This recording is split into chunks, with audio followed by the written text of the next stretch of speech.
Assalamualaikum warahmatullahi wabarakatuh. Nama saya Dwi Indrawanto, presensi 23. Di sini kelompok kami akan menjelaskan tentang instrumen pengawasan standar proses pada satuan pendidikan. Kelompok 4 terdiri dari Alroy Renaldo Susatyo, Dwi Indrawanto, Eka Faridana Raidi, dan Rizka Praraida Pantriastuti.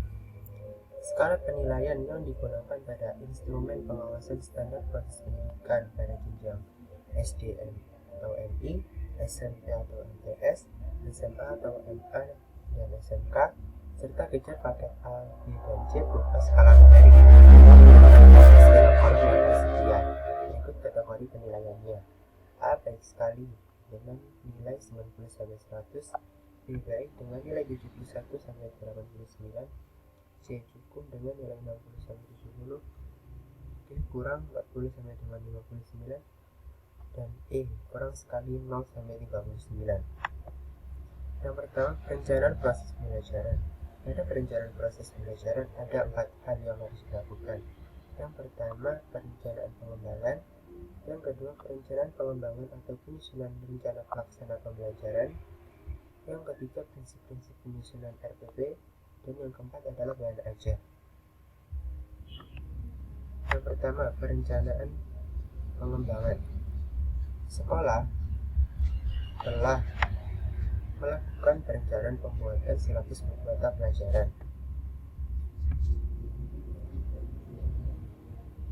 Yang kedua, sekolah telah melakukan pengembangan silabus mata pelajaran. Yang ketiga, sekolah telah melakukan penyusunan silabus mata pelajaran, dan yang keempat adalah sekolah telah melakukan penilaian. Yang kedua, perencanaan pengembangan atau penyusunan rencana pelaksanaan pembelajaran atau RPP. Yang pertama, pembuatan RPP mata pelajaran harus sesuai dengan standar nasional pendidikan dan disusun secara lengkap dan sistematis. Yang kedua, sekolah merencanakan atau mengembangkan silabus yang sama dengan RPP yang telah disusun oleh pemerintah pusat. Yang ketiga, perencanaan atau pengembangan RPP disusun di bawah supervisi Dinas Pendidikan Kabupaten atau Kota. Yang keempat, perencanaan atau pengembangan RPP disahkan oleh Kepala Dinas Pendidikan Kabupaten dan Kota. Yang ketiga adalah prinsip-prinsip penyusunan RPP. Yang pertama, penyusunan RPP disesuaikan dengan kondisi siswa masing-masing. Yang kedua, metode dan pelaksanaan pembelajaran di dalam RPP dapat meningkatkan partisipasi dan keaktifan siswa. Yang ketiga, penyusunan RPP memuat penugasan-penugasan yang dapat menimbulkan budaya membaca dan menulis. Yang keempat, penyusunan RPP membuat strategi dan cara umpan balik serta tindak lanjut oleh siswa atau oleh gurunya sendiri. Yang kelima, penyusunan RPP terdapat keterkaitan dan keterpaduan antara SK, KD, dan materi kegiatan pembelajaran, indikator pencapaian, kompetensi, nilai, dan sumber bahan. Yang keenam, penyusunan RPP beserta rencana implementasi serta pengkomunikasian dengan pihak-pihak lain yang telah membuat DIK. Yang keempat, bahan ajar. Yang pertama, kesesuaian antara isi bahan ajar terhadap tuntutan silabus dalam pengembangan RPP. 2. Kecukupan bahan ajar yang dipergunakan dalam pembuatan RPP. 3. Lulusan atau kedalaman bahasa bahan ajar yang dipergunakan dalam pembuatan RPP dilihat dari cakupan SKR, SK, KD, dan IK yang telah memenuhi. 4. Tingkat keterjangkauan atau kemampuan sekolah guru dalam pengadaan bahan ajar untuk pembuatan RPP. Ini saya akan menjelaskan tentang pelaksanaan proses pembelajaran. Pada komponen pertama, persyaratan pelaksanaan proses pembelajaran ini, pernyataan ini telah disesuaikan dengan Peraturan Menteri Pendidikan Nasional Republik Indonesia Nomor 41 Tahun 2007 tentang standar proses, dan juga Peraturan Menteri Pendidikan Nasional Republik Indonesia Nomor 3 Tahun 2008 tentang standar proses pendidikan kesetaraan program paket A, B, dan C. Pada pernyataan pertama, rombongan belajar yang ada pada sekolah dasar terdiri dari 28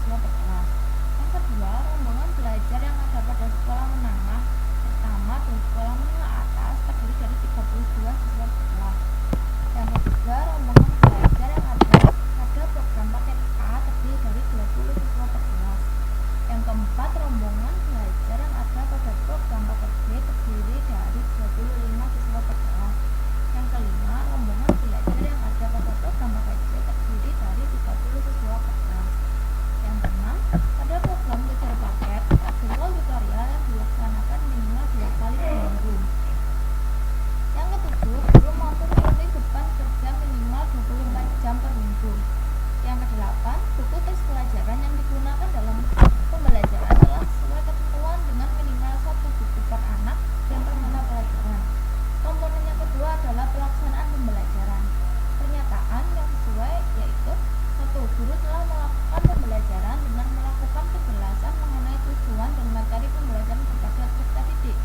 Yang kedua, guru telah melakukan kegiatan eksplorasi, elaborasi, konfirmasi, dan memberikan pengalaman belajar kepada peserta didik. Kegiatan eksplorasi yang dimaksud adalah melibatkan peserta didik mencari informasi yang luas dan dalam topik atau tema materi pembelajaran yang akan dipelajari.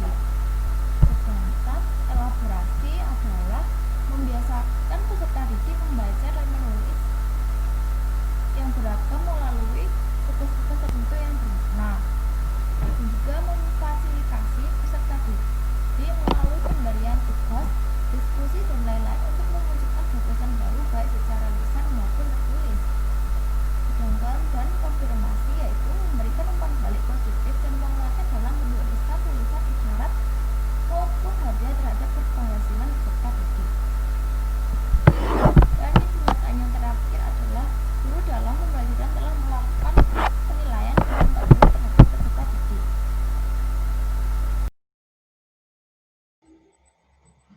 Baik, saya Roy Renaldo Susetyo akan melanjutkan presentasi untuk penilaian hasil belajar.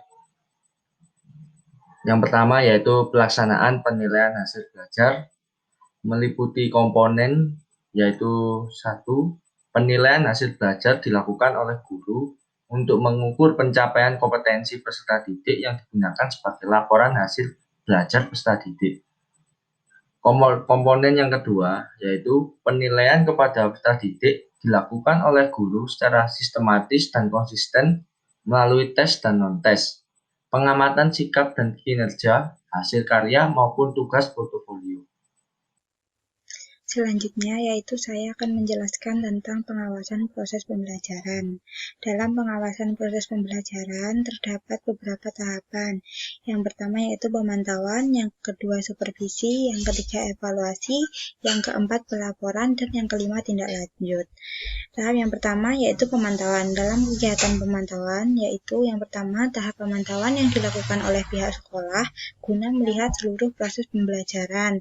Yang kedua strategi pemantauan yang dilakukan dengan beberapa cara yang dilakukan oleh pihak sekolah.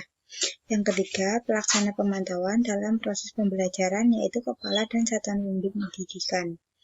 Selanjutnya kegiatan supervisi, yaitu yang pertama pihak sekolah melaksanakan 3 tahapan supervisi, yaitu perencanaan, pelaksanaan, dan penilaian hasil belajar. Yang kedua, pihak sekolah melaksanakan supervisi dengan 4 cara, yaitu pemberian contoh, melakukan diskusi, latihan, serta konsultasi.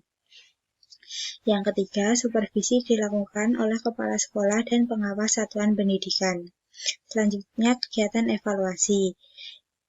Yang pertama, kegiatan evaluasi dilakukan oleh pihak sekolah guna menentukan kinerja dan kualitas pembelajaran. Yang kedua, sekolah melakukan kegiatan evaluasi melalui 2 cara, yaitu membandingkan proses pembelajaran dengan standar yang ada.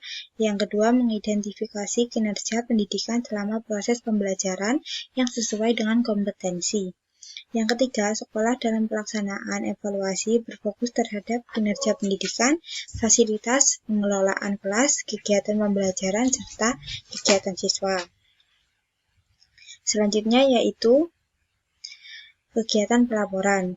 Dalam kegiatan pelaporan, dalam pelaksanaan pelaporan sekolah melaporkan hasil dari pemantauan dari supervisi serta proses pembelajaran kepada guru, pengawas, dewan pendidikan, serta komite sekolah. Yang kedua, tindak lanjut pelaporan difokuskan kepada supervisi dan hasil evaluasi proses pembelajaran kepada pemangku kepentingan seperti guru, pengawas, komite sekolah, serta dinas pendidikan.